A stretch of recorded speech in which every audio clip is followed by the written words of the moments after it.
প্রতিটি কাজ হতে পারে শেষ কাজ। একটি বয়স্ক রাজমিস্ত্রির শিক্ষণীয় গল্প। একজন বয়স্ক রাজমিস্ত্রি তার কাজ থেকে অবসর নিতে চাইল। তাই সে তার মালিকের কাছে গিয়ে বলল, স্যার, আমি এই বাড়ি বানানোর কাজ থেকে অবসর নিয়ে আমার স্ত্রী ও ছেলে মেয়েদের সাথে সময় কাটাতে চাই।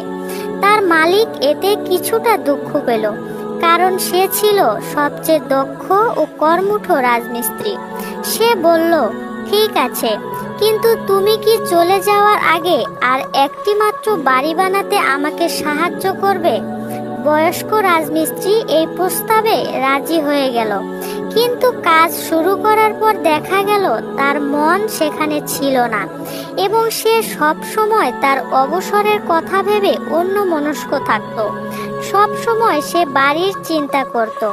তাই এর আগে যত কাজ সে করেছিল, এই কাজটাই তার করা সবচেয়ে খারাপ কাজ হয়ে গেল।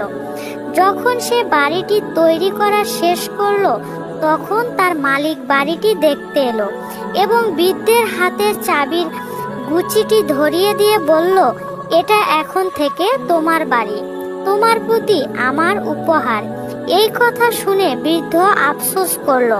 সে মনে মনে ভাবলো, হায় হায়, যদি আমি শুধু একবার জানতাম যে আমি আমার নিজের বাড়ি তৈরি করছি, তাহলে এটা আমার জীবনের সবচেয়ে ভালো কাজ হতো।